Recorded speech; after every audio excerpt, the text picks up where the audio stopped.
Okay, we'll call the meeting to order. Thank you, Your Worship. First item are the minutes of the Council and Committee meeting held Monday, September 17th. The recommendation is that the committee approve those minutes. Councillor Reamer, seconded by Councillor Nicholson. All in favour? Opposed? Carried unanimously. Item 2 is a report of the General Manager, Parks, Recreation and Culture Services related to the YMCA Greater Vancouver, and we have introductory comments from our General Manager, Parks, Recreation and Culture Services, and presentation by YMWCA board members. Ms. McKay. Thank you, Your Worship. I'll give a few comments and then introduce our speakers here who have a presentation. The report before you today outlines preliminary discussions underway between the City and the YMCA of Greater Vancouver regarding the potential of a future YMCA facility in Coquitlam. The YMCA of Greater Vancouver has been established in the Vancouver area for 125 years and currently operates at 170 program sites throughout the Lower Mainland, including some major facilities you may be familiar with in Surrey and Vancouver. As the Coquitlam population grows, the need for a wide range of community service opportunities will grow beyond what our current inventory of services can provide. In order to sustain the high quality of life which our residents value, it's important to explore future opportunities to expand the services available within the community. The idea of the YMCA developing a new role in Coquitlam presents a potential opportunity to expand services to citizens and address emerging needs in anticipation of population growth. The City and the YMCA have been in preliminary discussions over the last several months. The next steps would involve entering into a memorandum of understanding to guide further exploratory work. A joint market study will be undertaken this fall to determine whether it is feasible to proceed with any further investigation. So there is a slideshow available, and our two distinguished representatives from the Greater Vancouver YMCA are here to lead you through that presentation. We have Steve Butts, who is the CEO of YMCA. Steve, do you want to come up? As well as John Woolgard, who's the General Manager of Facility Development. So I'll turn it over to these fine gentlemen, and then we're all available to answer any questions you may have. Thank you, Laurie, and good afternoon, Mr. Mayor and members of Council. Let me first extend my thanks on behalf of our board and staff team for this opportunity to present this afternoon. Let me also express our appreciation to your General Manager, or your City Manager and General Manager of Parks and Recreation and Culture for their professional and encouraging approach as the City and YMCA begin these discussions. As you know, our two organizations have expressed interest in examining the case for a new YMCA serving Coquitlam. Given the early stages of this discussion, the objective of my presentation today is threefold: to provide a brief overview of the YMCA and how we work to address important community needs, to describe what we consider the critical elements of a partnership of this scope, and last, to propose a critical path moving this initiation forward. My presentation will speak to the information you'll see on the screen. Of course, I'm happy to respond to any questions you have. I would like to take a moment to remind you of who we are and what we represent. I've been doing this work for about 30 years and have spent considerable times in rooms like this. I have learned the YMCA for most is known well, but not well known. When you've been serving Canadians for 160 years, you touch a lot of lives in many different ways. Often that label ties to our historical roots of gym and swim, or even further back in social housing in the days when young men needed a place to stay. While our history informs what we do, the story of relevancy is one that matters the most. The YMCA is founded on our capacity to grow and change with the communities we serve, while simultaneously holding on to important values like caring, honesty, respect, and responsibility. Values that have been around for a long time, yet no less important today than they were generations ago. The YMCA is one of the world's largest global charities, working on the ground in over 120 countries. In Canada, we're a national federation of 51 associations, serving some 2 million Canadians, each locally accountable and governed by a board of directors. For 126 years, the Y has been present in the Lower Mainland, today serving over 100,000 men, women, and children through the network of 170 program sites and facilities Laurie mentioned. The YMCA of Greater Vancouver is a major employer within the region, with 1,300 team members supported by the contribution of over 1,500 volunteers. We're the largest provider of licensed childcare in the province, active in family and individual health, a major player in outreach for children and youth, the front door to new Canadians, and there to help people seeking employment. The heart of our mission is a commitment to inclusiveness. We do this by ensuring the Y is a place for all. Younger and older, of all abilities and backgrounds, we're committed to the principle that no one is ever turned away from the Y. But the numbers only tell part of the story. The YMCA programs and facilities can simply be seen as tools to a much greater purpose, that of making the difference in the life of a child, a family, and a community. Last year, we clarified that intent through the development of a comprehensive vision for the next decade, a plan focused on 3 primary issues facing our community here in Coquitlam and beyond. Helping kids achieve their full potential is our first priority. Sadly, 30% of our kids are vulnerable as they begin their school years, with parents under more pressure than ever to raise healthy, resilient children. Second, we want to address the decline in community health.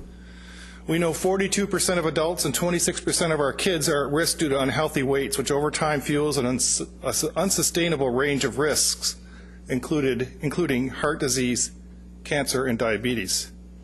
Finally, we know 50% of people living in the Lower Mainland feel a profound sense of isolation and disconnection, lacking a sense of belonging or engagement with the community. These 3 issues add up to a tragic and totally preventable fact that for the first time in human history, today's children have a lower life expectancy than their parents. The YMCA finds this fact unacceptable and is committed to make our contribution to reverse this trend. So as my presentation moves into the questions informing our proposed initiative, please know our intent in Coquitlam extends beyond buildings, business plans, and critical paths. Our motivation is rooted in a sincere commitment to build a better community here for today's kids and families, and more importantly, for the generation to follow. This next slide is based on consolidated data from YMCA projects here in BC, supported by similar experiences throughout the country. It points to the central issue faced by anyone contemplating large-scale capital development of this nature. While often focused on the capital investment necessary to create a building, we know the capital resource need is only part of the puzzle. In fact, as a cost center, building it pales in comparison to the ongoing cost of operations. Simply put, for every dollar you spend, the well-founded research suggests that only 20 cents of that dollar is needed to build the building. The far greater obligation is the ongoing costs associated with the day-to-day operations and capital reinvestment, the other 80 cents needed to ensure the asset stays in as-new and relevant condition, which we know to be often 40 years or more. Your municipality, and likely every other municipality in Canada, face the same issue. The scope and extent of needs are greater than the resources available to respond. My organization faces the same issue, and the reason why an initiative to consider working together is so prudent for these times. At its foundation is the desire to minimize the burden of donors and taxpayers, while at the same time provide critical community services. Executing plans with this scope and complexity is not new for the Y. We've been operating full-service facilities for generations and understand the need to plan in the long and short term. Why is this important? Because when we enter into an agreement to build a new YMCA, such as contemplated here, we're making a promise. Our approach to this promise understands the large-scale development process much like a stool with 3 legs, where all 3 are needed to stay upright. Sources speak to the way we acquire capital through multiple methods, including partnerships, campaign, and use of strategic debt. Applications address how these sources are allocated to design, construct, and furnish a building. While these 2 legs are necessary to achieve the overall objectives of the project, it's not where we begin the process. This starts with the 3rd leg of the stool, a disciplined approach to market feasibility testing and confirming we are able to sustain the operations over the long term. For us, the result is the difference between advancing the project or stopping it in its tracks. It's the foundation for a promise that we hope one day to make to you, that once built, the YMCA will take 100% of the responsibility for all operating and long-term capital renewal costs of the facility we choose to build.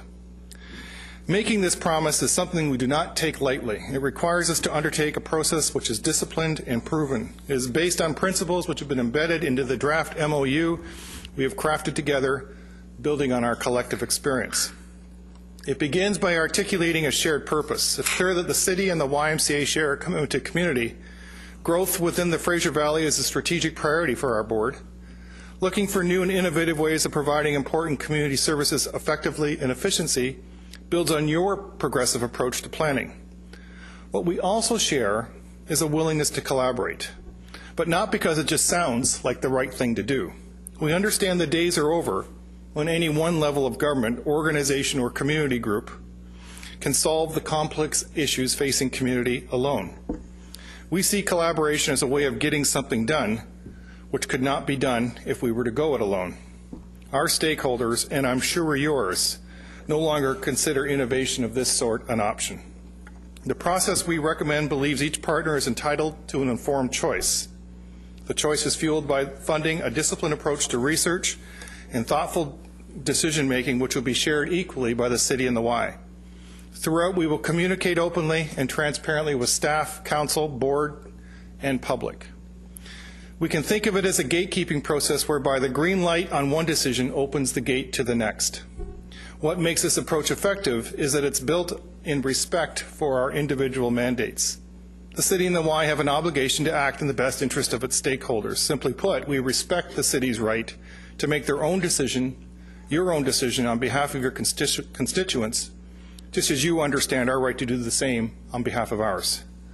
In our experience, the great opportunity before us cannot be assumed. It must be revealed through hard work together. To this end, you have our commitment to engage in that work with enthusiasm, professionalism, and respect.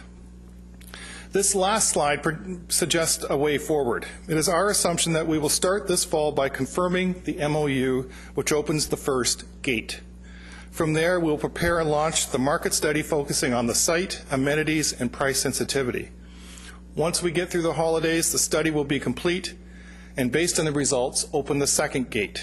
As mentioned, market feasibility is a critical step as it determines the case for a sustainable operation and our capacity to make that long-term promise. During this time, we can begin further cultivation within the community by connecting with organizations and individuals, framing the recruitment of a study committee who will help us develop and implement a capital campaign research approach. By spring of 2013, we hope to have the campaign feasibility results and be in position to develop our overall business plan and case for support. This period would also focus on the development of formal agreements with the city relative to your support and related interests. A year from now, give or take, our goal would be in a position to approve the project, first the Y, then the city. Once we say go, we launch the campaign design and the fun begins. Now, we realize there are many factors which would extend, stop, or perhaps accelerate the process. We're ready to adjust accordingly and will plan to take all the time needed to arrive at the best decision for all concerned. In summary, I wish to thank Council for this opportunity to present a snapshot of the YMCA today and a preliminary overview of how our relationship may evolve. While presentations that follow will dig deep into the numbers, dollars, and feasibility behind this proposal, I want to end today by restating our ultimate intent.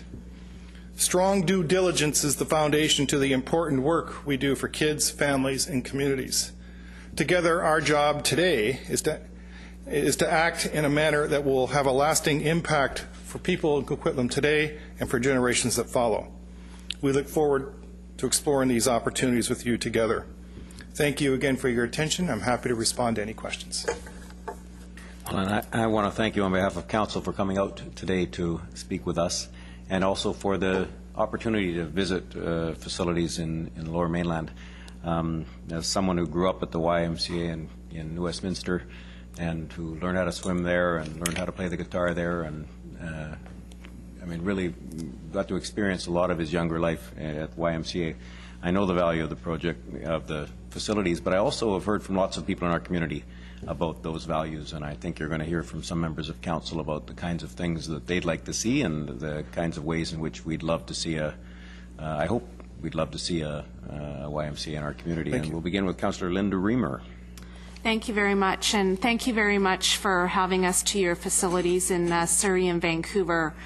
They were amazing facilities, and I am really looking forward to this opportunity of moving through this process with you in hopes that we can one day have a YMCA in Coquitlam. I too grew up in New Westminster, and I learned how to swim at the YMCA in New Westminster as well. I'm sure, Richard, we've run into one another in our past. I bet you there's old pictures. Oh, I remember you. I do have one question for you, and that basically has to do with our growth that we're experiencing in our community and the fact that we've got the Evergreen line coming in 2016, and has to do with your market study that you're going to be conducting. I'm trusting that you will take all those factors into account when you're doing your market study. Is that correct? Absolutely. That's great. Thank you. Yeah, the market study looks at a whole variety of things. It's not so much based on need, because we understand the needs. This is really based on, is it feasible under a set of conditions? So I think where your question will show up is as we in fact will start looking at potential different sites. And for each site, you're going to get a different community perspective, because we're here to serve the whole community, not part of it. That's and right. So the sense of how accessible the facility will be was only strengthened by a thing like better public transit. You know, the research we do will really be driven by how does the potential new YMCA serve more people, and site and location and all the things that go with that will be part of that discussion. That's great. Thank you. Thank you. Councillor Robinson. Thank you, and my apologies for not making the tour. I had a previous commitment. So I do have a question. Well, I have a couple of questions and a comment. So the first question has to do with your facilities. I too grew up in the YMCA in Montreal, which is a very similar model, and learned to swim as well. But I don't think there are any pictures of me hanging with Linda or Richard because it was in Montreal rather than New West. I'm wondering. I'm going to make the assumption that not all your facilities are the same. Do they all have pools? Do they all have child care centers? Do they all have these 5 things, or are they varied depending on the needs of the community? The answer is it depends, because there is a clear relationship between the scope of the facility and its sustainability. So typically, we would start with the understanding that when we build a new Y, it's going to try to capture the things we do with kids and families. So you're seeing I'll just give you an example, a 60,000 square foot facility with aquatics centers and family centers and multi-purpose spaces and a small gymnasium, all those kinds of things which are typical to what a YMCA is. The reason we do that is that it provides a range of services which allows the YMCA to meet its promise of sustainability. Okay. Now, there are other models out there that, in standalone settings, which tend to be smaller and a more narrow scope in terms of services, often those services tend to be subsidized. Okay. So the answer to your question is both, but it depends. Okay. Thanks. I think I understand what you're saying is that there may be some core things that we're going to see, and then some of the add-ons will depend on what makes sense. Right. In this context. Absolutely. Okay, thank you.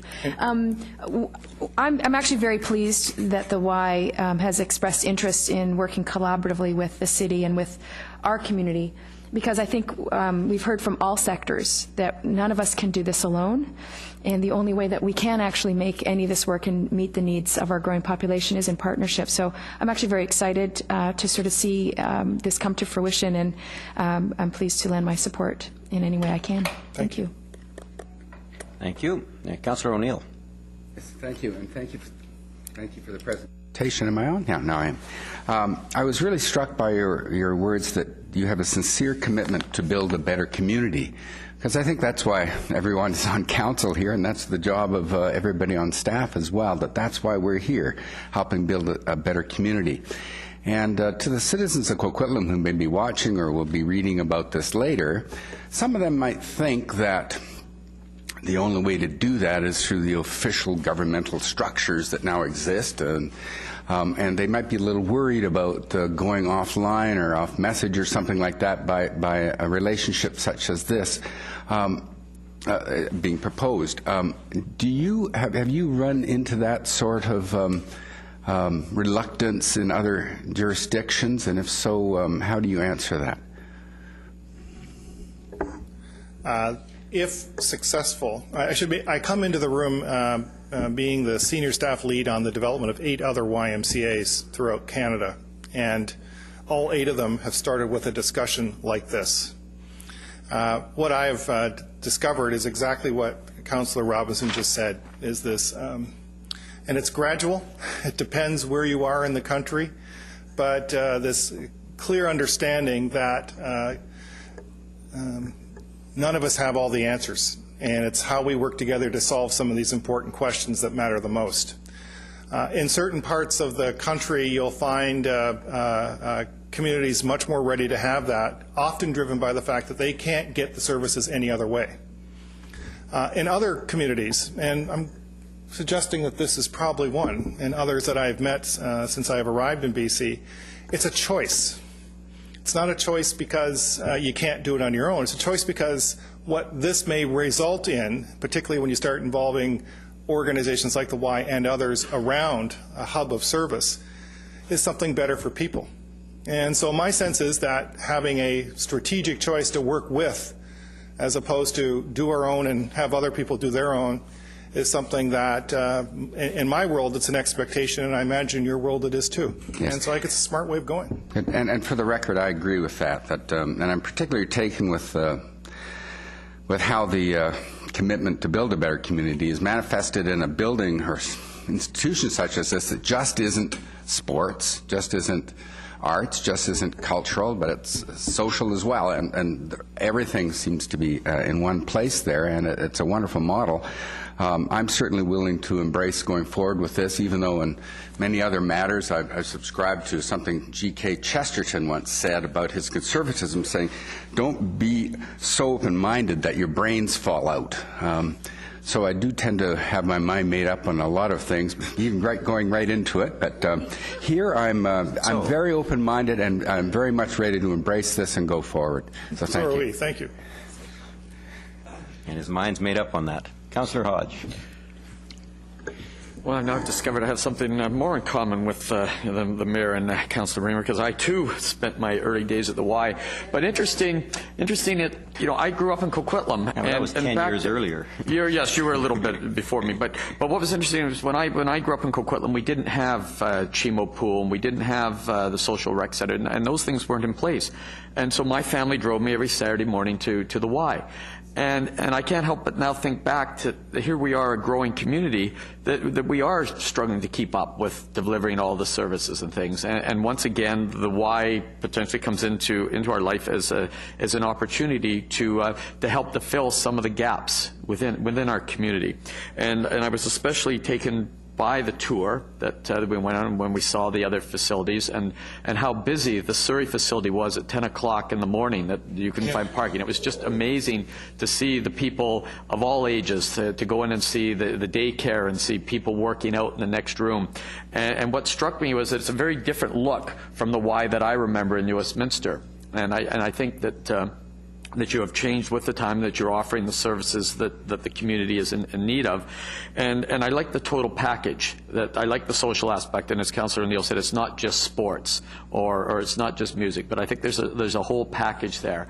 And so I certainly look forward to seeing the reports that come out, and seeing, I presume that those reports will look at what the amenities will be, whether there'll be an indoor pool, what part of the city might be best to locate, and I assume that those will all come out in that report. Is that the plan? Correct. Okay, good. I look forward to that and support us moving forward. Thank you. Thank you. Good. Councillor Asmussen. Well, thank you. I think all of us in one part of our youth, I grew up in Burnaby, dealt with an outdoor program for soccer through the Y in Burnaby, and an excellent program. The Y has been far-reaching, I think, into many communities on a lot of different programs, small scale, some larger scale, through many years. So I applaud the Y for what they've done over the years. The one thing that I want to point out to the public and everything is about the partnership that we're looking between the Y and ourselves and the accessibility. And I think within the report here, and I think the YMCA has a well-funded low-income program, and its philosophy is no one is turned away for inability. So this is truly an open community facility. Absolutely. And for the public out there to realize that this isn't the Y restricting a community, but you bring in everybody in the community to make it part of the community. And that's what's always impressed me about the Y, is their willingness to deal with the low-income people, the young people that may not be able to have had the choice to be involved in sports or culture or other programs. And I'm looking forward to the agreement between ourselves, because what I really see this is, for both of us, maximizing our dollars and our opportunities as a partnership together. And I think by doing so, we can create a far better community center and a community resource. And I think sometimes that's more of what the Y is a resource center of different community needs that's evolved into over the years. So I'm looking forward to the MOU. I will be supporting that going forward. And I thank you for taking the time to do the study to see the value of coming into Coquitlam, the Tri-Cities, to offer your services. We appreciate the invite. Thank you. Okay. Earlier today, I posted on social media a question about your people's experiences with the Y, and every single one of them that was posted was an enthusiastic, yes, go forward, embrace this possibility, because I really believe that what we'd end up with is much greater than we as a city have provided in many other of our facilities. It's a facility that provides elements that we traditionally don't provide as a city. We saw that in the Surrey facility, and we certainly saw it downtown. And so I like Councillor Asmussen, like the other councillors that have spoken, absolutely embrace this discussion, and let's see where it takes us. I think it will take us to a place that will that ultimately will benefit our residents enormously. So thank you very much for coming. Thank you very much.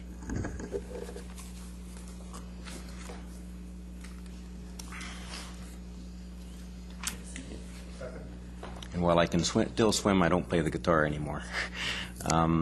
Moved by Councillor Robinson, seconded by Councillor Asmussen to receive. All in favour? Opposed? Carried unanimously. Item 3 is a presentation from our Manager of Community Planning and Bruce Irvine, the project consultant, related to the Affordable Housing Strategy update. Your Worship, if I could, just a few introductory remarks before I turn over to Carl and Bruce. Council may recall it was just a little over 2 months ago we brought the final form of the Transit-Oriented Development Strategy, the TDS, just before the summer break. One of the components in that TDS was looking at potential impacts and responses around rental housing, and in that there was a number of measures that had been proposed. Council will recall there had been a fair bit of discussion leading up to that, and at that time Council had I think quite prudently said, let's not proceed with all these tools just yet. We need to really drill into this a little bit more. Let's have a fuller discussion. We really need to understand where we're going with this. So those things were set aside, and staff was, I guess the inference was to look at that and come back with a program for addressing that. So that's what we've done. We've gone away, and rather than just sort of zeroing in on specific policy measures around rental housing, we said, well, hang on a second. Really, we should be looking at this in the bigger picture. And the bigger picture is looking at the full affordable housing spectrum. And it just so happens that the last strategy was done 5 years ago, and probably getting a little long in the tooth. There's new ideas emerged, and certainly there's new issues coming up. So what we're coming forward with is a proposed work program to revisit and update that, and through that process to delve into and hopefully deal with the rental housing piece as well. So if I could, Carl's going to be leading, Carl Johansson, our Manager of Community Planning, will be leading this initiative. We're very fortunate that our ongoing friend and consultant, Bruce Irving, was agreeable to working with us on this piece. Bruce has got a lot of experience in this area, so it's a great resource. So I'll turn it over to, I believe Bruce is going to speak first, and then Carl. Thank you. Thank you, Council. With permission, Your Worship, will be approximately about 9 minutes, if that's appropriate. Council, thank you. Always pleased to be here. Looking back a little bit, Coquitlam's affordable housing strategy was adopted in 2007. The strategy is guided by a very aspirational vision. That vision suggests that all residents of Coquitlam would be able to live in safe, appropriate housing that is affordable for their income. A very exciting vision, but also a difficult one to achieve in many ways in the Vancouver context. Affordable housing was defined by the strategy generally as meeting the needs of low and moderate income and special needs households, and suggested, using a national average that's commonly used, a shelter cost less than 30% of income was a relevant number. One of the positives coming from the strategy is it very much looked at and it considered the idea of a housing continuum. That is to say, making sure that we're trying to address affordable housing as a way to try to break a cycle, looking at the different needs and different proportions all along the continuum, from a deeper subsidy or shelter situation of the emergency shelter to transitional housing to more supportive, near market, and eventually into home ownership. The key initiatives and accomplishments completed by the City of Coquitlam since 2007 are quite strong, in particular compared to our context. Council is well aware of its leadership role around 528 Como Lake and certainly in 3030 Gordon Avenue. In addition to those two larger projects that we often think about, we also need to recall that we established a C4 zoning density bonus system, contributing to an affordable housing reserve fund, indeed a fund that is established now today and collecting revenue. We have, of course, a mobile home redevelopment tenant assistance policy that helps us transition from a former use to a more urban use in certain areas of Coquitlam. And, of course, we've seen contributions such as Fraser Mills and ongoing emergency measures such as our cold, wet weather mat program, all very much of the above, supported by other partners, including government and really strong volunteer organizations. The need for a strategy update, however, is, we feel, apparent. One, that the 2007 Affordable Housing Strategy was quite strong in directing a series of short-term actions. It was really a bucket full of many, many tools that were considered appropriate at the time to address a large degree of different avenues. And it did, in fact, enable us to achieve many of the goals that we had set out and to raise an overall awareness and coordinate our approach. However, to be fair, the strategy is less clear about actions over the next 5 years. Section 4.9 of the strategy actually has only 5 items that go beyond 2010, and most of those are to investigate or to explore. Further, one of the things that the strategy is a little weak on is really balancing affordable housing needs within all city priorities and all city needs, and understanding all of the challenges that the city is trying to deliver. And at the same time, the city was a little less clear as to what to do as other partners change their roles, and also what to do if and when Council chooses to go beyond what the strategy called for and to go over and above, such as Como Lake and Gordon, which were not actually referenced in a great way in the strategy. The need for a strategy update, we feel, is also related to the changing context that we've seen since 2007 here in Coquitlam, an increasing difficulty of first-time ownership. In general, the price of a detached home has gone up over $150,000 since the strategy was done.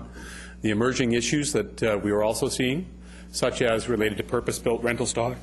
We're very pleased to actually see rental come back on the market now, which was not occurring in 2007. We're also seeing an increased risk to our aging purpose-built stock, as Jim referenced. Some of that relates to the evergreen. And in this case, if fortunate, we're related to a different development context, one that is actually much healthier than we were in 2007. We also have seen new best practices in other jurisdictions and a decreasing role of senior government involvement and some increasing roles of other NGO partners. The need for a strategy, as Jim mentioned, was also referenced just recently as rental housing emerged very much in the public consciousness around the Coquitlam area, where almost a third of our existing rental stock exists, and making sure that we have our strategy a little more worked out in terms of rental housing. Specifically, we really have to figure out exactly our use and prioritization of the Affordable Housing Reserve Fund and how that relates to the objectives the city wants to achieve. In this context, we feel a strategy is recommended at this time, but we believe we can do this relatively in a streamlined manner, primarily as an update to the 07 strategy. A couple of the key items are to refine the city's role in affordable housing, what we're trying to do and accomplish, to address affordable housing needs in partnership, of course, with other parties, to clearly identify our priorities, to utilize some of the best practices that we had not considered in 07, and, of course, very strongly to contain a specific action strategy and identify implementation partners and include reference to resources to make sure that we have a balanced direction for all the things the City of Coquitlam is trying to achieve. Moving forward, Carl's going to just brief us very quickly on some of the scope items and the work plan we propose. Thank you, Bruce, and good afternoon, Your Worship and Council. Yeah, like Bruce said, I'd like to finish off the presentation by talking about the proposed scope and process of an affordable housing strategy update. And I'll start off by identifying some key elements, among others, that need to be considered and integrated into an updated strategy. First off, it's critical to clearly define the city's role in affordable housing provision. The city cannot go it alone, and that's something that we've said here before. There's numerous competing demands on the city for new facilities, infrastructure, services, and there's limited resources. So it's key for the city to identify priorities and how it wants to move forward in terms of affordable housing, and of course in partnership with others. And the cost of affordable housing development is also high. So partnerships are essential to achieve affordable housing solutions. So partnerships with senior governments, Metro Vancouver, neighboring municipalities, developers, housing and service providers, and community organizations will be essential moving forward. Oh, I think I hit the wrong button there. Thank you very much. Okay, now I got it. Okay, an updated strategy should integrate affordable living principles also, and that's defined as housing with lower living expenses, and that in turn improves housing affordability. And examples of that would be lower transportation costs by, for example, locating affordable housing closer to rapid transit or high-frequency transit, which could enable people living in those facilities. They don't have to have a car, so that will reduce their living expenses. Also looking at ways to reduce energy costs through projects with improved energy efficiency, and also bring in the idea of mortgage helpers. What role do secondary suites, lock-off suites, and those sorts of approaches play into affordable living, and really coming up with innovative affordable housing solutions in Coquitlam. And this is very important, is that a new implementation plan needs to be brought forward as a part of the strategy. It's a key component. And that's something that will guide the implementation of these key objectives that we're going to develop and the supporting policies. And this plan would clearly identify what the actions are over the short term, medium term, long term, what partners are going to be engaged for affordable housing solutions, and what resources are anticipated. And it's also going to prioritize these affordable housing actions, and that's very important. What are we going to do in the short term over the next 1 to 3 years, for example? What are we going to do 3 to 5 years out? And also, this plan would identify potential supporting tools to get the job done. Okay, so I just want to outline the process for the proposed affordable housing strategy update. We would like to pursue this through a two-phase approach, and if Council gives us the green light to proceed with that update today, that would start in October, of course, and go into January of next year. And the key tasks of the first phase of this update would be to examine our affordable housing needs. What needs do we have? What kind of best practices are out there, and what should we bring in to the Coquitlam context? Define the city's role, and what are our priorities in terms of affordable housing. We would also investigate potential funding resources. What kind of tools can we bring to the table to help us do this, and what kind of partnerships should we pursue? And out of this, we'd like to develop what we call a strategy policy structure and bring that forward for Council's review and feedback. And this structure would basically be, what is our vision, what are our key objectives, and what are the supporting policies? What is the overall policy framework that we want to bring forward? And the deliverables out of this first phase would be a website, a discussion paper regarding the role of the city, and also analysis about what our housing needs are currently and into the future. And of course, this policy structure for Council review. And once that's complete, we would go into a second phase, which would start in January of next year and go into the spring of 2013. And the key tasks here would be to based on the policy framework that we brought forward to Council, what are the implications on city resources to really flesh that out?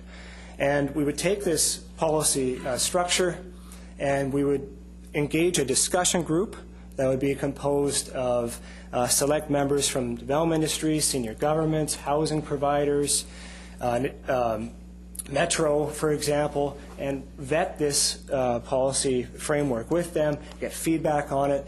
We also want to consult with the public on the draft strategy framework and use all this feedback to refine a strategy and develop an implementation plan and put this package together and bring a complete strategy back to Council. And that would be the deliverable, of course, out of Phase 2 would be the updated strategy.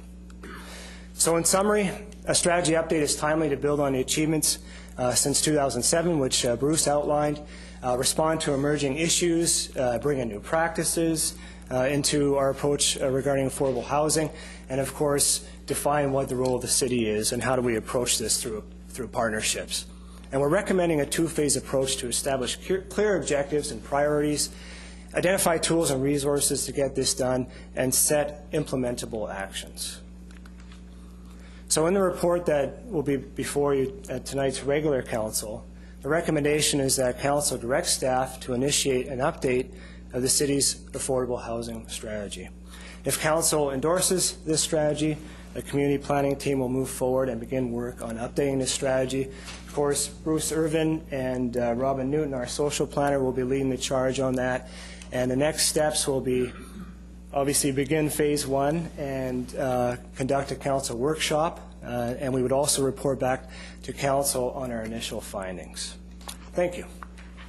Thank you very much. Now, I know Mr. Irvin promised that you'd be completed in 9 minutes, but he left you almost no time, so I didn't cut you off when your 9 minutes was over. We have a couple of council members' questions. Councillor Asmussen. I think Mr. Irvine said approximately, though, within his comments. So he left. I think I meant my portion. Okay. I didn't hear that.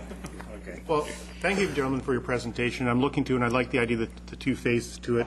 I just want to add some comments into what I feel as we're going forward. I've been a big supporter of Como Lake, transitional for women, the shelter. But when we're stepping out and we're talking about, I want to get into affordable housing and the city's role within affordable housing, and I want to make some of my comments known. I don't see the city having any ownership in affordable housing options or the, I think as Metro Vancouver is finding now, the responsibility to try and replace affordable housing. I don't see that as where we should be going at all in that realm. I don't think the city's resources are there. I still believe, I know the mayor's talked about that, this is a federal responsibility, a federal funding responsibility, especially when it comes to purposely built rental properties. That has a big concern for me. I don't want to be out there raising expectations. Oh, yeah, we're going to give everybody a house, everybody's going to be living somewhere, the city can do this. I think, as you pointed out, that we have a very limited resources and roles in which we can play in this. And I think I see this city's role as a facilitator of the replacement of rental properties. And I want to be able to see from the report what's achievable. Some people may say a 1-to-1 of the existing stock, some people may a 2-to-1, but I want you to look at, is it a half, point half? What's really responsible, achievable from our cities and the resources that would go into taking on those types of tasks? I think we have to be careful about overpromising and what our taxpayer base would do. I also want to know and have within your report a projection on our future development and our 0.5% or that portion of what's going to go into our affordable housing reserve fund, what that actual amount would look like, what it would actually be able to be used for or funded towards. I think that in that context has to come back to us. I don't think it's going to be that large of fund of money is what some people are thinking. The other issue, when you came up, you made a comment in regards to purpose-built rental. But is that market rate purpose rental, I would assume, and not low income? Yeah, like, is it subsidized rental income? Because I know in Vancouver with the Aquilinis, everybody talks about, but that's, $2,200 to $2,400 a month. I don't think that as what we're talking about, the type of rental stock that we're talking about. So when we talk about more clarity within those boundaries of that information. I'm also concerned, and I think I'm stealing something from the mayor said before, is when we look at the Coquitlam area, and it has, I think, 40% of our rental stock, and we have developers in there that own rental stock. And so are we going to put the whole burden on the replacement of that on those guys, and somebody who's a block or a bit over has an area stock, and they don't. So how do we do that, and how do we not then, if we put a charge or density bonus, how do we not affect affordability of the housing that's going to be built in that area? I know, like Richmond, Richard, is it $5,000 a unit or something like that? Yeah, I believe so. I don't want to see something like that. I think that takes other people out of the market. It becomes, I just don't agree with that direction. I think this is a very important issue.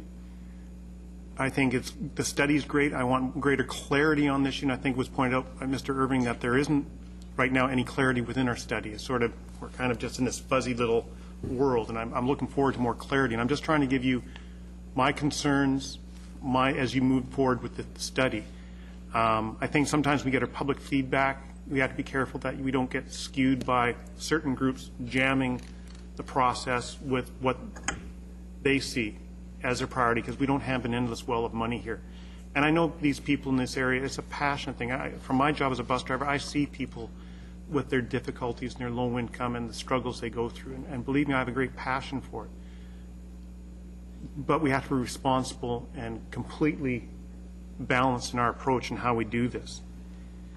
I'm also concerned about when we talk about high transit corridors, which would be great, but isn't also going to be the highest cost to build and to provide. So there's the policy paradox that we have to be mindful of. Yeah, absolutely. And it's great, but I look at Falls Creek and putting low-income housing in. Could we take that a little further away and done triple of that? And so, and some of those city resources should be in the first phase.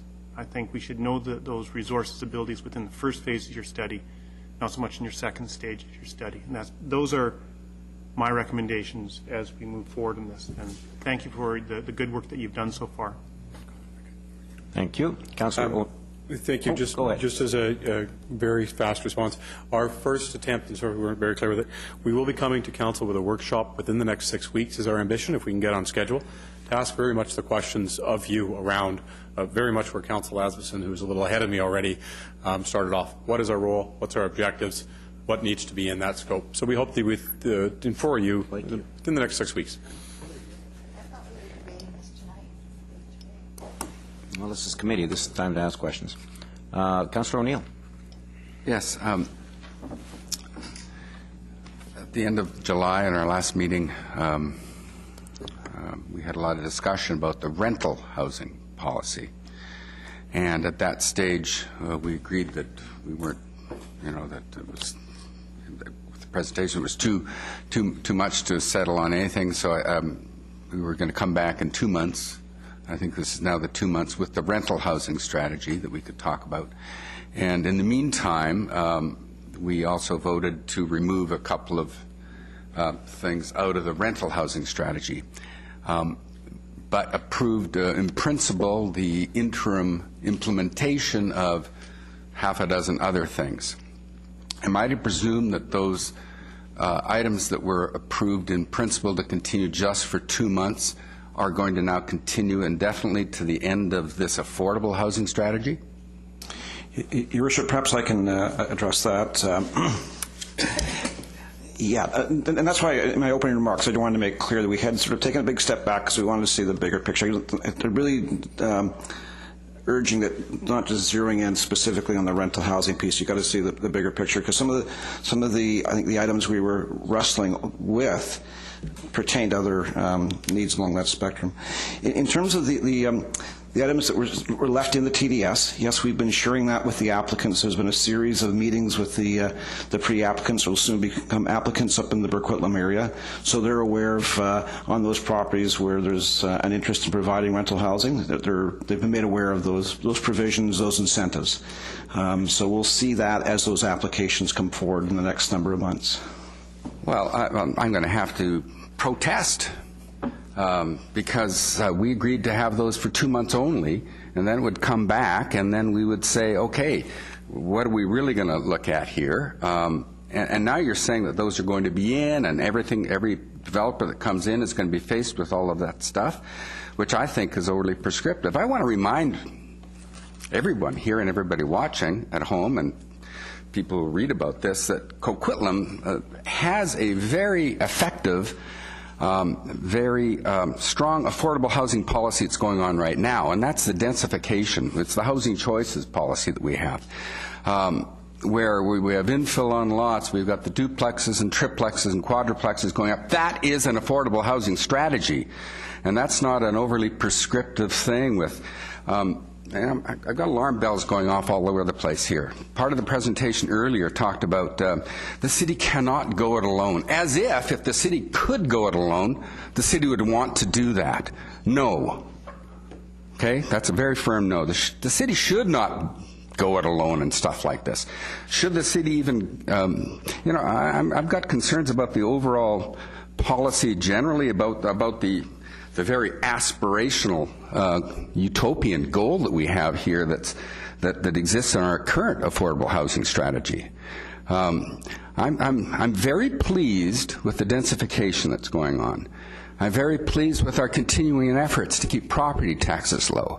I'm very pleased with our efforts to streamline things at City Hall, so we have the permits and licensing going through more quickly and adding less and therefore adding less cost to the developers. All of those things keep costs low and make things more affordable. I'm very concerned about embarking on some sort of utopian project that will be unsustainable.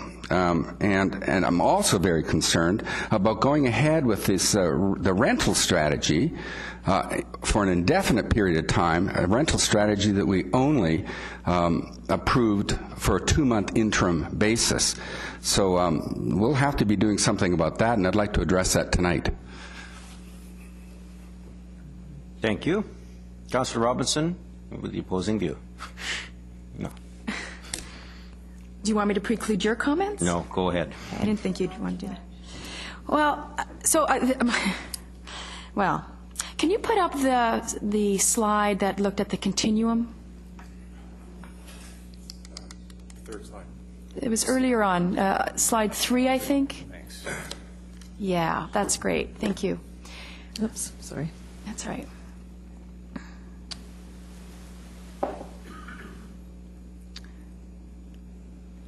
Yeah, this is going to be a very, I think, hotly debated issue, so I look forward to the many discussions that we're going to be having, because it seems that many of us are passionate about it. And some say it's very important, but it's not our role, so I find that sort of fascinating. But clearly it's our role because we're having this discussion, and it looks like we're going to be putting some resources into addressing our affordable housing strategy and updating it. So I do have some questions, which is what I think we're supposed to be doing right now, rather than stating our position, because we don't even know what we're going to be seeing. So I do have some questions.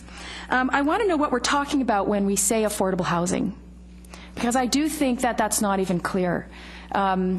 We have stepped up to the plate around an emergency shelter and transitional housing, those 2 items in the lower half.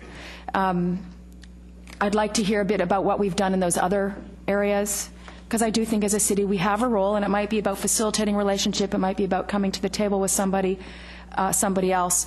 We are hearing more and more that none of us can do it alone, no levels of government can do it alone, that we all have to bring something. So I'm just interested and curious to see what it is that we can bring. And I hope that my colleagues will be just as interested in that and not be so open-minded that their brains fall out, but also not be so closed-minded that they can't hear what their constituents are saying. I have a question about the website that you said that you're going to be doing. What's the purpose of the website? The purpose of the website would be to outline the project for the public, to let them know that we're undertaking this. You know, what is the scope, what's the process, and also use that as a vehicle to get feedback. Okay, so it's an information and feedback tool. That's correct. So it'll be both ways. I just wanted to clarify that. Can we get a copy of this presentation? I'd really like to have... Absolutely. Okay, thank you. And I can just respond to your first question quickly. I mean, that's going to be part of the philosophical discussion. And, you know, in terms of defining affordable housing, what's appropriate in Coquitlam. A commonly used definition is the shelter cost less than 30% of income. That's been used in other affordable housing strategies. in other jurisdictions. Okay, so that's helpful, because when Councillor Asmussen talks about those people, their struggles and their low income, he's talking about my son and my daughter who are in their early 20s and can't afford to live in this community. So I think we need to be very careful about when we talk about those people and their needs, that we're talking about a whole range of people, whether they have limited incomes because they are subsidized, because they can't participate in the economy, or because they're so young that they just don't have enough experience and they're only making they're not making a living wage that allows them to live in our community, or they have retired and as a result have a very limited income and can no longer afford to live in our community. So there's a range of people, and I would like to hear, and I think that you're going to be doing that, sharing with us who are those people, because I think it's important that we understand that, at least from my perspective, we understand who we're talking about. Yes, indeed, that will be a part of our analysis output for sure, and we're going to bring that forward. And I really want my kids to live near me. Like, really, next door would be perfect. I will take across the community. Would be great. Thank you very much. And Mr. Mayor, if I will, just a quick response to Councillor O'Neill. We want to ensure that moving forward that it's a pragmatic strategy. It's got to be grounded in reality in terms of what we can do as a city. I just want to make that absolutely clear. That's part of the exercise here. We're going to have that discussion to determine where we're going to go. Yeah. Thank you. Councillor Nicholson. Thank you, Your Worship. You've been generous in the latitude you've allowed the discussion. I think your point was this was an opportunity for questions. I don't have any at this point. There's, though, reference to something being deferred for 2 months. That's not my recollection, and I hope staff will be able to clarify it for us when we come to debate this evening, when I do have some opinions and some positions that I will express. Thank you. Thank you. And similarly, my main question at this point is to what extent, and Councillor O'Neill touched on it, I have always taken the position that 95% of the housing we build in a community is affordable, obviously to somebody, because somebody bought it. And there is an element of the market that can't afford, and therefore we build something and we call it affordable housing because they can't afford it, which is, so I hate the term, but I do like the concept, obviously, and I fully support that. Now, how do we get both the market side of it, how do we include an affordable housing strategy, and I'll use the term that's been used, that includes the market housing affordability, the wide range of affordable housing choices that we all talk about, but sometimes we end up limiting, as well as those partnership elements, the elements that essentially, I'll use the S word, subsidy, those elements that need a subsidy in order to be affordable to the market we're aiming it at, or to the group of residents we're aiming it at. Because I, like Councillor Robinson, want my kids to live in Coquitlam, but I also want lots of different families to have those choices, and we're trying to push those choices. How do we make sure the affordable housing strategy includes the market choices? Council, one of the reasons I wanted to make sure that continuum slide was up is I feel, honestly, the 2007 strategy recognized that there was a continuum, that we probably couldn't be all things to all people, and we probably wanted to decide which to do. I'm not sure we have a really good foundation right now, and I think this is the heart of your question, as to what it is we as a city are trying to accomplish and which parts are best, if any, to play within our resources. And part of that may very well be, that's why we need to have a good discussion, different than, as Councillor Robinson reported, 95% of our efforts have really been about emergency or very deep subsidy. That may not be where this council wants to go. Again, if anywhere, Councillor O'Neill. But that is really a discussion and a direction we need to get from you, which I believe I am answering your question. Because when we identify where the city wants to play, we can start asking, how do we connect? Is it more into a market piece that we need to connect and understand where maybe the market needs to be a greater part of the solution? And how do we, and it may not be more than even advocacy and education and streamlining our own services as part of that equation, part of it. Was I on point there, sir? Yep. Well, and it leads to that, for example, development cost charges. We don't have a discussion here that, for some types of housing, development cost charge could equal 15%, or rather 8 or 9% of the end price, and for some, it's 3%. If you're really wealthy, you're paying a smaller proportion toward the development cost charge because we went per unit. Is that a barrier? And when do we open that discussion? I know we just had the discussion, and we adopted the per unit, or at least we're heading in that direction. And yet that becomes a barrier for the affordable ones, and not a barrier, or the lower end of the market. Is that element something that we can consider in this document? Our intent will be, through the first phase, strongly to understand where we want to go as a city, what we're trying to achieve, where do we feel we should play, and then strongly, as we head to the second phase, talking about the great number of tools that might fit that first part of the definition, because there are a significant amount of tools. I would argue much wider than the ones, although we've been quite successful in some areas, there's a wider basket of tools we could choose from, and there may be some we want to let go. And that's really about where Council wants to direct us. And I do believe those tools are possible, including the one you mentioned. Okay. Anybody else? Seeing none. Motion is Thank you. to receive, is it? All in favor? Opposed? Carried unanimously.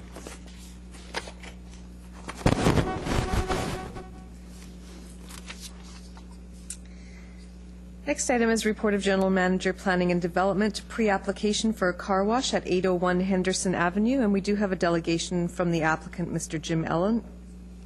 Mr. Allen could come forward to the podium.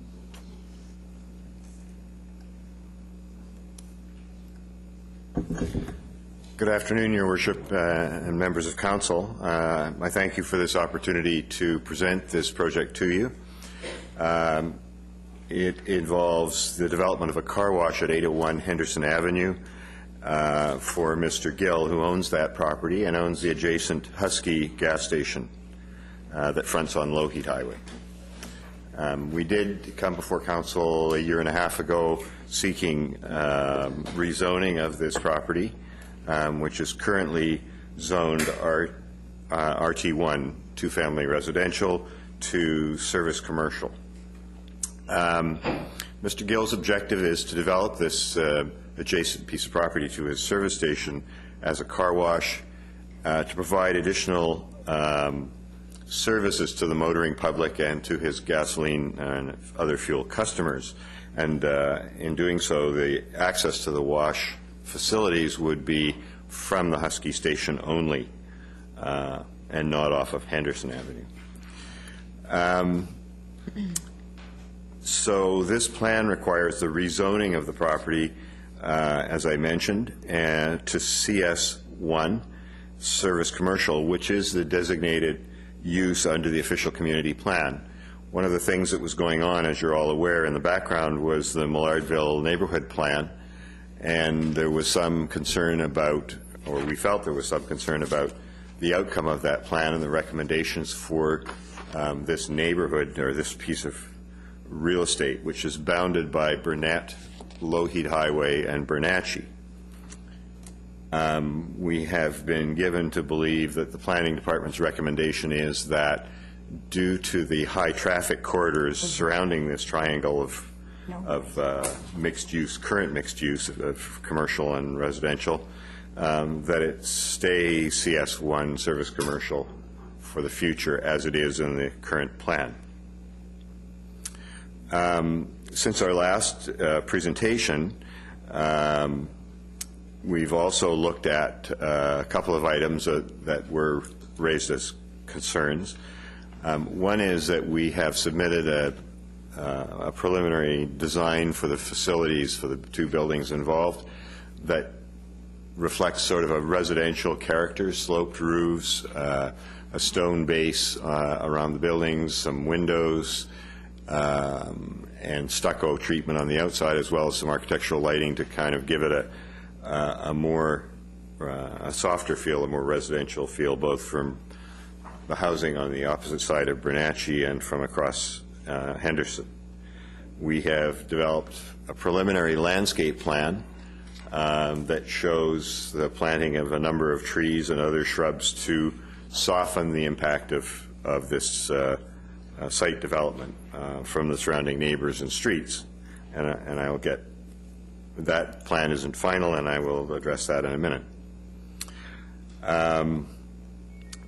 The other considerations that were discussed previously, one was a traffic pattern, and as I mentioned, the intent is that all of the car wash customers will come from the Husky gas station site from Lougheed Highway, progress through the wash system, and exit onto Henderson, turning right onto Bernatchez and on their way to their destination.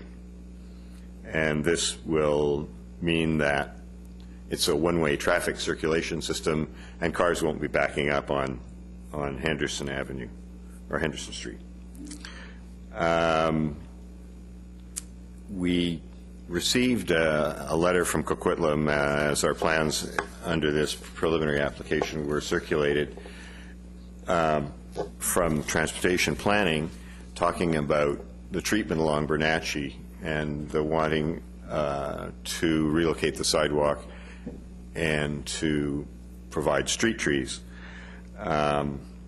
We're more than willing to work with Planning Department, Transportation Department, and the Parks Department to develop that kind of a scheme that provides, that shifts the landscaping that we've shown on Bernatchez and provides that amenity along Bernatchez.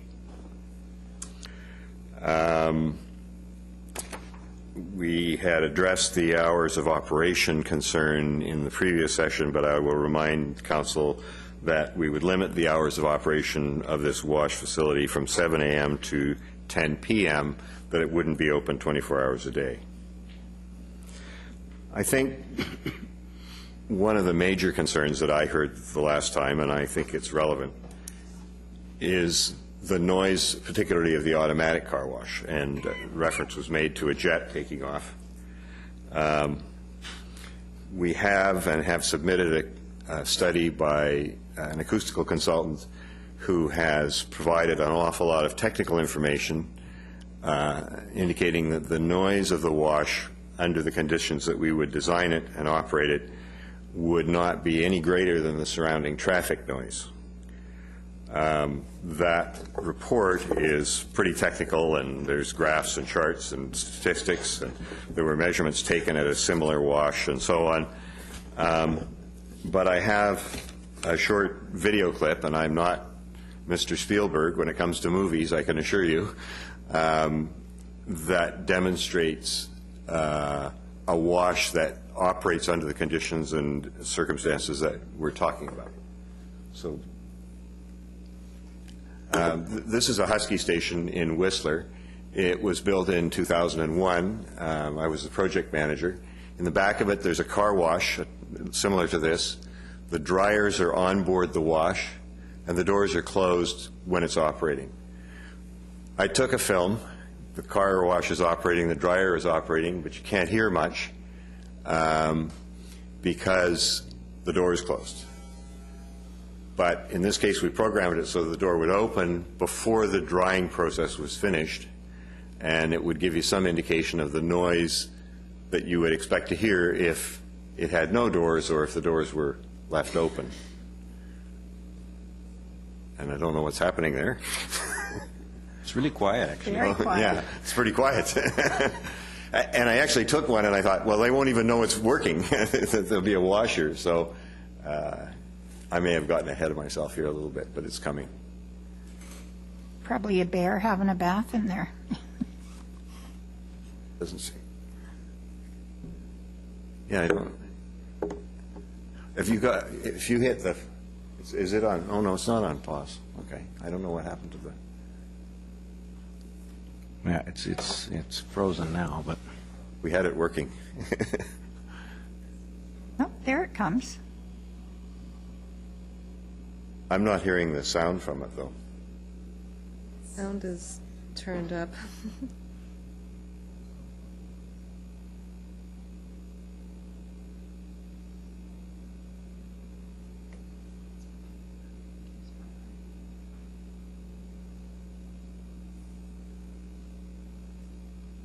well, if you can make it that quiet, you'll buy it. Resolve that issue.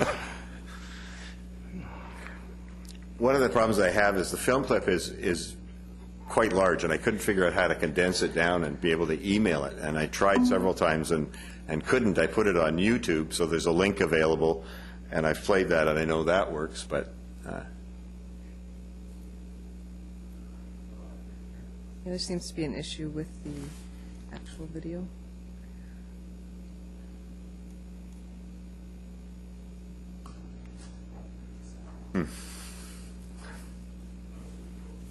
No audio.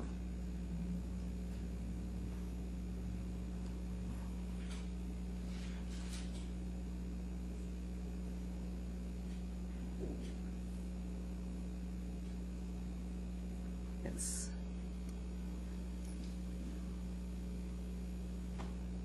technology is great when it works. I found it on YouTube. Can you play it on YouTube? I can.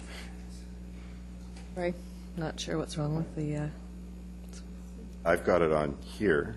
Is that? we could try it.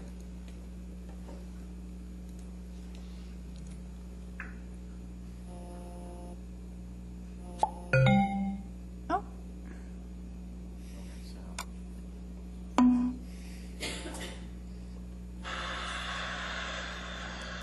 I hear noise. So I've got it on mine. You can hear the traffic noise, Yeah, like that's placid all in the highway. Yeah, it's working. It seems to be working now. At least it's. So, yeah, here we go. So I'll let this run first. The car is actually in drying mode right now, which is the noisy part of the process. And I'm standing across a relatively narrow residential street with residents behind me. The program is to throw it open.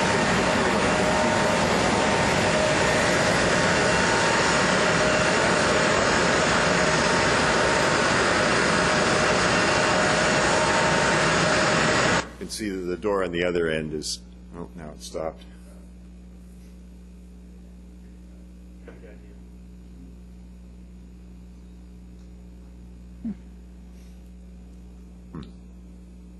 Sorry. Okay. Okay. Well, I apologize for that.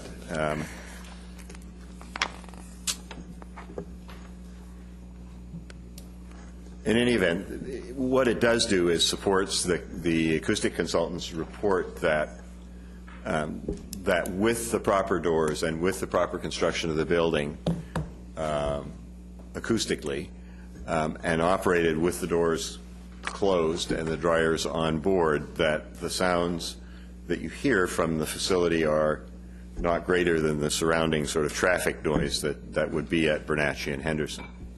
And I know that was raised as a real concern about the noise in the neighborhood, and we were trying to demonstrate that that is being managed by the construction and by the operation and the programming of the wash. So I thank you for your time. I wonder if you have any questions. No questions. Yes, we've got four members of council to myself. Councillor Reid. Thank you. Does the site that you need to rezone, do you require the whole site for the car wash or just a portion of the site?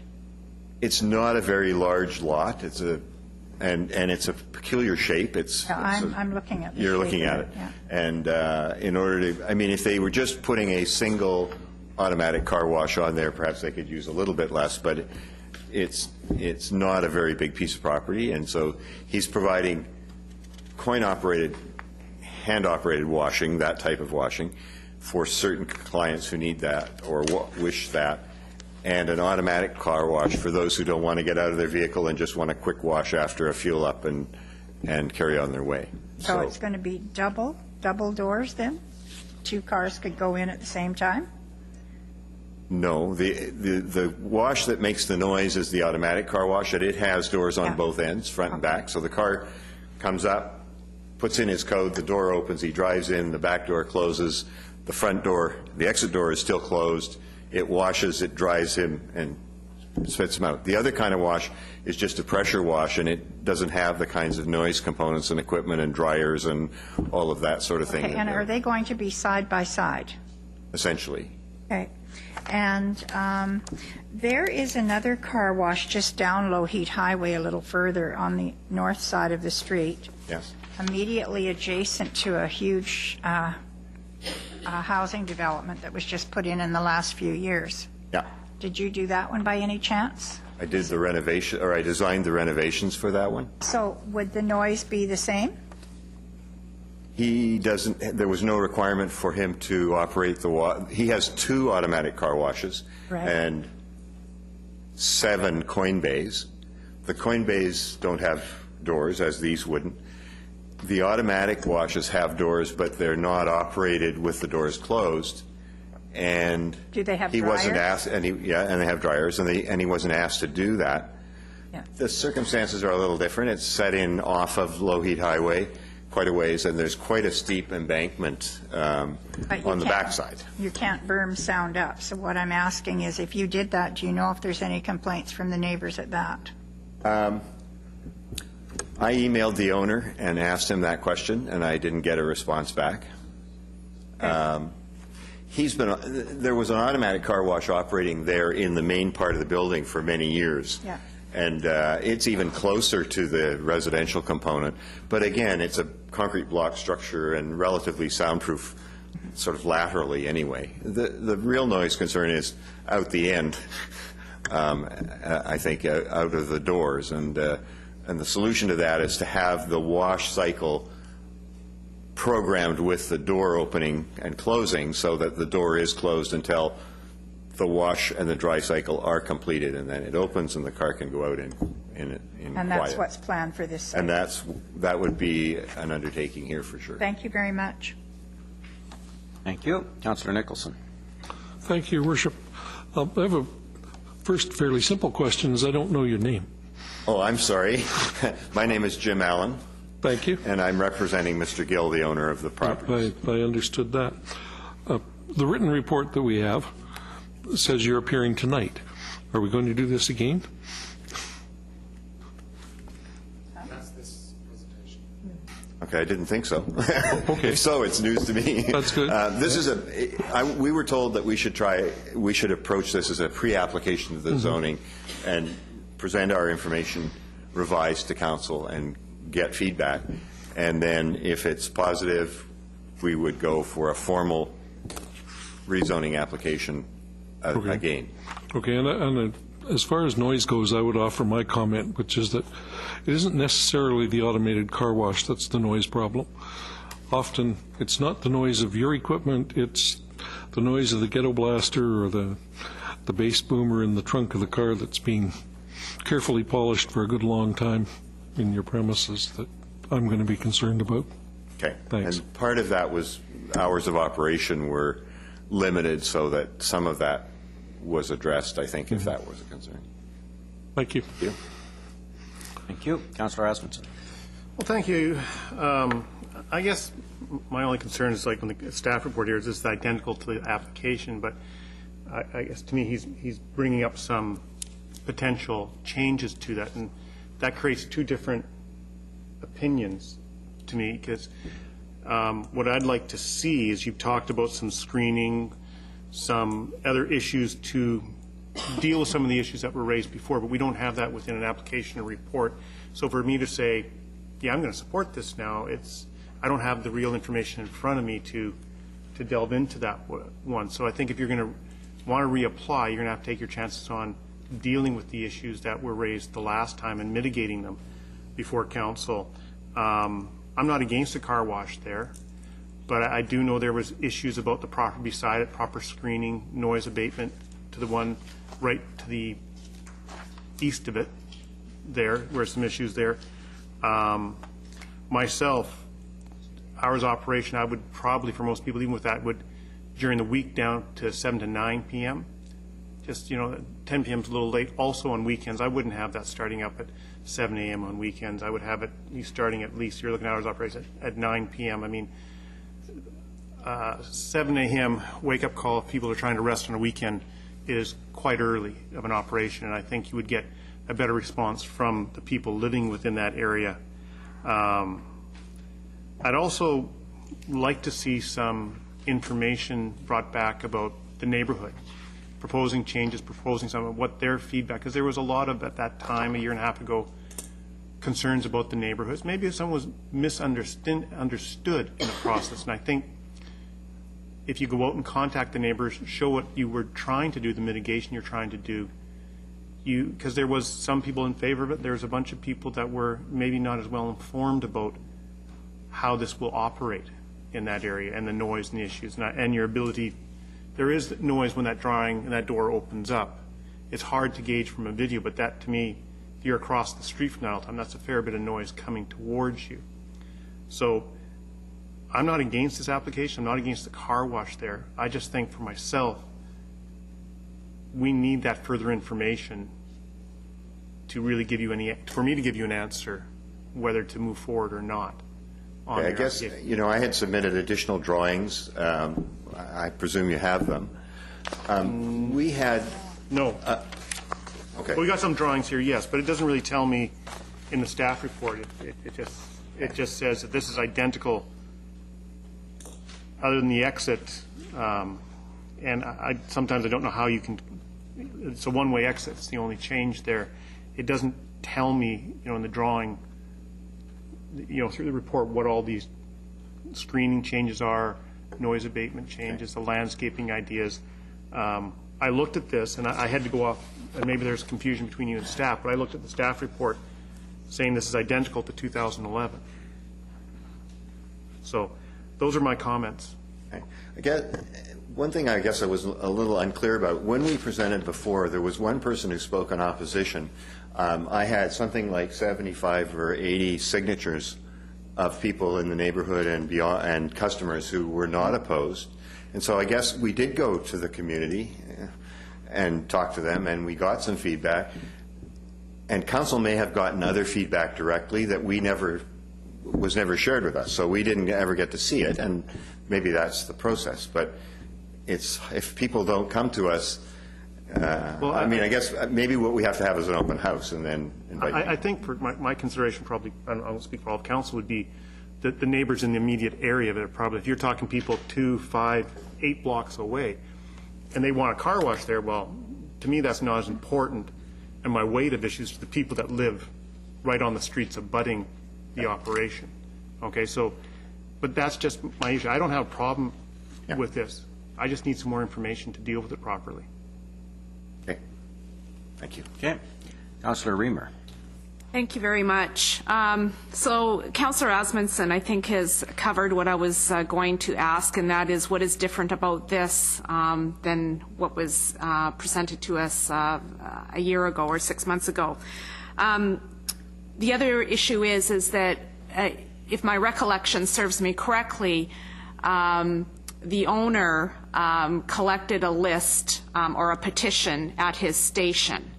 And so many of those addresses and names were for other parts and away from the actual neighborhood where he is. I recall noticing that. So it would be very important. I concur with what Councillor Asmundson has said, that it's going to be really important for you to seek the feedback from those neighbors in the immediate vicinity. Okay, and I have 2 questions for staff, if I could.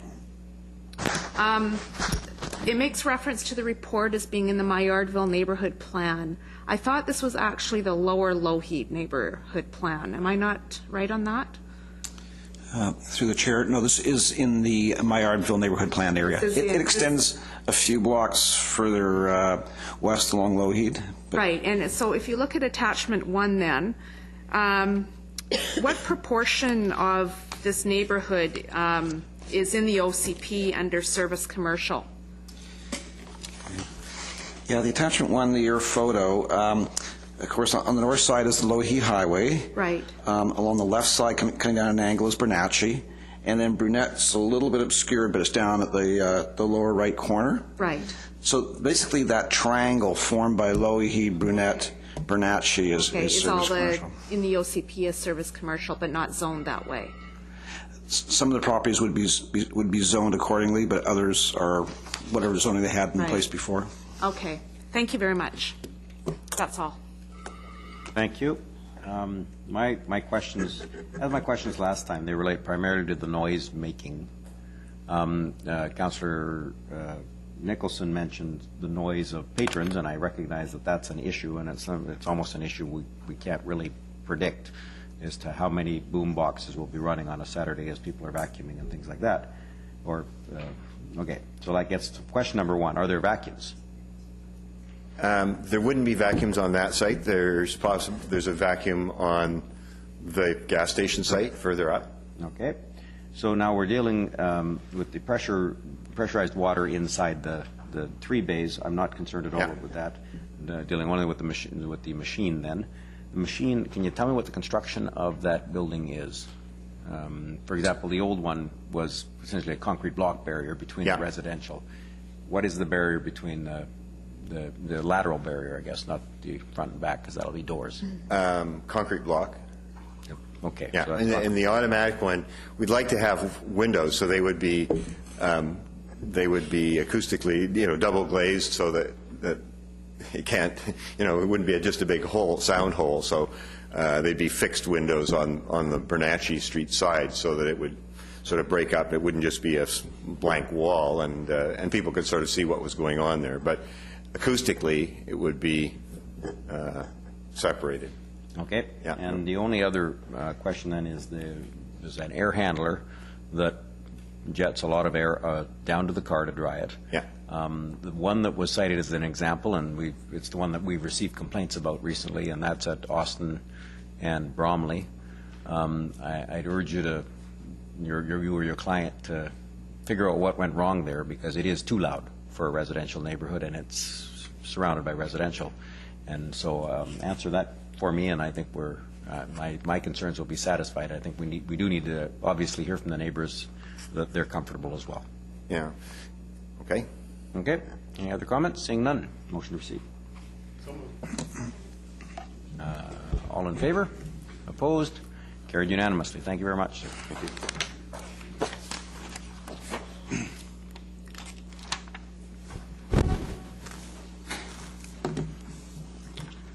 Item 5 is report of General Manager, Engineering and Public Works related to the review of soil removal and deposit regulations, and we have introductory comments from our General Manager of Engineering and Public Works. Mr. Chair, this is just a simple thought piece to determine whether or not there's an appetite to have staff do any further work on this topic. Some while ago, the soil removal fees for gravel mining were reviewed, and they are scheduled to go up significantly. The gravel mining industry suggested, well, perhaps others who have impacts on roadways ought to be considered for that kind of a road degradation wear and tear charge. Staff have done a survey. It's attached to this report. Generally speaking, those kinds of charges are not applied for development. Most municipalities that we surveyed exempted development. There are a couple of municipalities out there who do apply these kinds of fees to land development projects. There's 2. Our neighbor POCO does and Delta does. But from what we can tell, most communities do not apply those kinds of hard cost fees, if you will, for wear and tear on roadways caused by excavations, fills, and whatnot. If council is if committee is satisfied with the status quo, then really my recommendation would be just to simply adopt the recommendation for information. However, if there is an appetite to take a look at this, staff would do some more research and come back with what a potential charge might look like. Thank you. Okay. The thing that jumped out at me when I read it was one of the big concerns that we're hearing these days from residents along Pipeline is the enforcement of noise issues, primarily related to jake brakes, speed, and those things. Are those issues that could be included, the costs of enforcement related to the trucking industry? The trucking industry puts out 1,000 trucks a day, I gather, along Pipeline, and the residents near there bear the brunt of that noise when truckers are not being responsible. Is that something that can be done? Your Worship, it's probably a legal question, and maybe it's something I should cover off in a memorandum with the city solicitor. When we did go through that exercise, I don't believe that we included enforcement costs. It was directly a hard deterioration charge that we looked at. Okay. Councillor Reid. Thank you. The question to which the mayor just asked you, I feel that that's something we have to address too, but that's up to the trucking association. The fees and fines, to me, should go to the truckers, not to the operators. I just think it's totally a different thing. What I did want to ask, a year or two ago, we had the soil removal fees, and then we went back and forth with the operators for a while, and we settled, correct? Yes, through the chair, we settled with the gravel miners. Right. That's and correct. This is and this doesn't change the settlement that we made with the gravel operators? No, not at all. This is a separate category. I think we're in fine shape. I'm happy to leave it alone. Thank you. Councillor Nicholson. Thank you, Your Worship. I don't expect a direct answer, but I wonder whether, as you take things up with the city solicitor, I'd be curious to know whether there's any degree of risk that the gravel miners might assert that we're inappropriate in levying a charge on them for wear and tear on the roads that we don't levy on others who move quantities of material across the roads. Other than that, I see no reason to change anything. Thank you. No, thanks for the comments, Your Worship. I'll take those back and report back if necessary. Although there was a legal implication on that last one, so it might dictate where we report to. Councillor Asmussen. Well, I'd raised this concern initially through Mr. Suzak, and I'm appreciative of the report coming back and looking into it. And I guess one of my concerns at that time had been, and we had a development that stripped the soil in an area and then took it all away and built in structural fill and brought up, and it was a huge amount of fill removed and fill brought in, more so than what you would consider a average development application and removal. And the impact of that was a concern in that level of, but if Mr. Suzak is and planning and development staff are concerned that those costs can be covered through other ways and recovered, that was what it got me at that time, was that excessive stripping of the land and replacing it with fill, and that the amount of truck traffic that was brought through our roads to deal with that. That was my concern at that time. Thank you. Yep. Seeing none other. Motion is receiving. Moved by Councillor Robinson. Second by Councillor Nicholson. All in favor? Opposed? Carried unanimously. That concludes the items on the agenda. Motion to adjourn would be in order. Moved by Councillor Robinson, seconded by Councillor O'Neill. All in favor? Opposed? Carried unanimously.